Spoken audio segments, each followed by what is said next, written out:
अगले दिन का सीन दिखाया जाता है जहाँ पक्षी जो कि लेटर इधर से उधर करते हैं, उनमें से एक पक्षी हमारे असिस्टेंट के ऊपर पूप कर देता है और असिस्टेंट चिल्लाते हुए कहता है क्या तुम्हें और कोई जगह नहीं मिलती है। इसी के साथ वो परेशान हो रहा होता है और बोलता है चलो अच्छा है, काउंसिल इस हफ्ते खत्म हो रही है वरना मैं ज्यादा टिक नहीं पाता, मेरा सब्र का बांध टूट रहा है।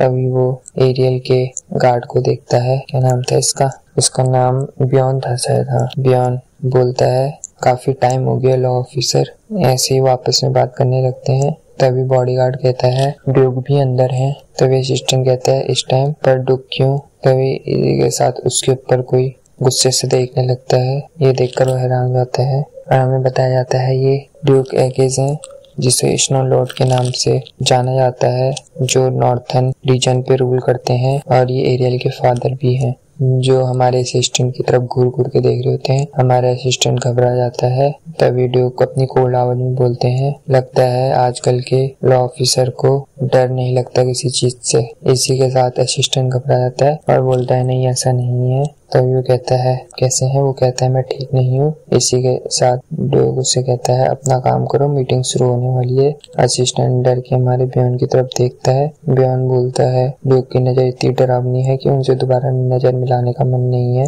तभी असिस्टेंट बोलता है वो इतने डरावने लगते हैं इतनी दूर से भी, मैं तो उनके पास जाना नहीं चाहूंगा। तभी बॉडीगार्ड कहता है तुम्हें अपने वर्डों पे थोड़ा ध्यान देना होगा जब तुम काउंसिल हॉल के अंदर जाओ। असिस्टेंट बोल सभी वहाँ हाउस होल्डर के पीपल एक ही जैसे हैं, यहाँ तक कि यंग मास्टर भी ऐसे ही हैं। ऐसे लगता है कि वो सिर्फ देखने से ही किसी को मार देंगे। और ड्यूक की डॉटर। तभी बॉडीगार्ड कहते हैं क्या काउंटेस। असिस्टेंट कहते हैं हाँ। दूसरी तरफ प्रिंसेस जो कि 3 नाजुक है। तभी वहाँ पे प्रिंसेस का हस्बैंड यानी काउंट आ जाता है और वो कहता है अगर तुमने दोबारा मेरी वाइफ के बारे में उल्टा सीधा कहा तो मैं तुम्हारी जबान खींच लूंगा। असिस्टेंट डर से कांपने लगता है तो तुरंत माफी मांगता है क्योंकि उसे पता था काउंट ये सब कर सकता है। तभी काउंट कहता है काउंसिल स्टार्ट होने वाली है, मैं रिपोर्ट को बाद में सुनूंगा। तभी कहता है बाय द वे काउंट आप कैपिटल काफी देर में पहुंचे हो और टाइम से। तभी काउंट कहता है क्या तुम यहाँ मेरा ही इंतजार कर रहे थे।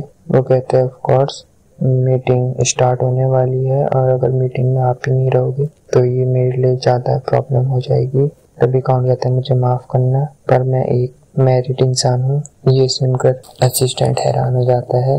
तभी असिस्टेंट गुस्से से कहता है आप क्या कह रहे हैं। काउंट अपनी परेशानी जताते हुए कहता है मुझे अपनी फैमिली का ध्यान रखना पड़ता है। तभी असिस्टेंट बोलता है ये मजाक था है ना, मुझे हंसी नहीं है। काउंट बोलता है तुम हमेशा मेरा इंतजार करते हो, मुझसे पहले घर भी नहीं जाते, अब किसी और को ढूंढ लो। तभी काउंट बोलता है आदमियों के पीछे भागना बंद करो और तुम भी जल्दी से शादी कर लो। अगर असिस्टेंट सोचता है आज ये काउंट अजीब बात कर रहा है, अचानक इतना अच्छा हस्बैंड कैसे बन गया। अगर कोई इनकी बात सुनेगा बिना इन्हें जाने तो वो इन्हें मिस्टेक में सोच जाएगा कितने अच्छा इंसान है।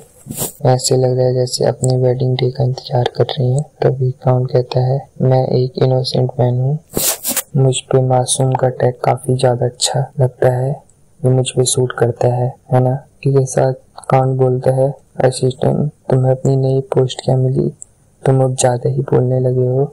ये बोलकर असिस्टेंट के पैरों से जमीन हिल जाती है। मन में सोचता है ये आदमी खुद को मासूम कह सकता है। तभी वो सोचता है सच कहूँ तो गॉड बहुत गलत कर रहे हैं, यहाँ तक कि इस आदमी को हर कोई फेवर करता है जबकि ये उन सबको धोखा दे रहा है। चैंसल परिवार पीढ़ियों से एक अच्छा खानदान रहा है। हर अमीर खानदान यही सोचता है कि वो कैसे अपनी बेटी की शादी चैंसल परिवार में करे, पर सच तो ये है कि कोई रईस लड़की होगी जो साउथ के इस आदमी के साथ शादी करना चाहती हो। तभी असिस्टेंट को याद आता है कि जब काउंट पैलेस में आए थे पहली बार तो सेकंड प्रिंसेस ने उनकी तरफ देखा, काउंट की खूबसूरती देखकर चाह गई और इसी का काउंट ने पूरी तरह से फायदा उठाया। काउंट के लिए सभी लोग शतरंज की चाल जैसे हैं, जहाँ जरूरत पड़ी वहाँ इस्तेमाल कर देते हैं। ये लोगों को उसके गेम के प्यादे के जैसे मानते हैं। हिस्ट्री का सबसे छोटा रीजन काउंट वैसा बिल्कुल नहीं है जैसा वो दुनिया को दिखाता है। उसके शरीफ चेहरे के पीछे बहुत कुछ ऐसा छिपा है जो कोई नहीं देख पाता। उसने एरियल जैसी ब्लैंड लड़की से शादी इसलिए की ताकि उसके पापा उससे ज्यादा फोर्स ना करें, और इस शादी के कारण उसे काफी ज्यादा फायदा भी मिला। और ऐसा इंसान भला मासूम कैसे हो सकता है। असिस्टेंट उसकी तरफ घूर रहा होता है, तभी काउंट उससे पूछता है तुम ऐसे क्या देख रहे हो, क्या तुम्हें मुझसे कोई प्रॉब्लम है। तभी वो कहते हैं नहीं ऐसा नहीं है।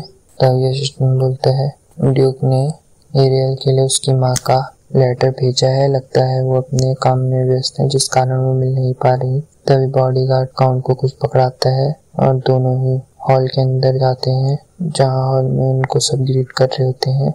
इसी के साथ काउंट अपना भाषण देने लगता है और दूसरी तरफ एरियल खिड़की के पास बैठी होती है। अचानक से उसे एक जानी पहचानी स्मेल आती है। वो फूलों की खुशबू वैसी होती है जैसे ड्यूक के महल के पास थी। वो सोचती है क्या वही फूल हैं जो वो सोचती है क्या वैसे ही फूल राजधानी में भी हैं। वो खिड़की से बाहर देखती है जहाँ उसे सब कुछ ग्रे रंग का दिख रहा होता है। वो जिस जगह पर थे उसे डायमंड हिल कहते हैं, जो कि कैपिटल की सबसे ऊंची जगह पर है। तभी एरियल सोचती है आखिर काउंट इतने अमीर कैसे बन गए।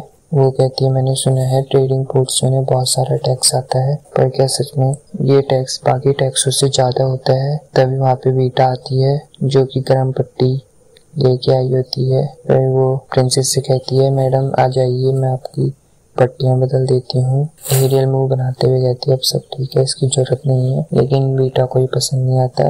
वो कहती है इससे आप जल्दी ठीक हो जाएंगी, ये काउंट की तरफ से ऑर्डर है। वो कहती है सही कहा।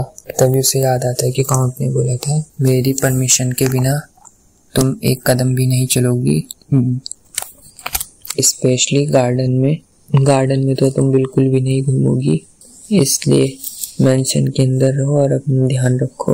या फिर ये सब सोच कर दुखी हो रही होती है। वो सोचती है मैं समझती हूँ काउंट ये सब मेरे बारे में सोचते हैं। तभी या फिर सोचती है मुझे ऐसा लग रहा है कि मैं किसी जेल के अंदर कैद हूँ। जब भी मैं यहाँ से बाहर जाने की कोशिश करती हूँ तभी मुझे कोई ना कोई रोक लेता है।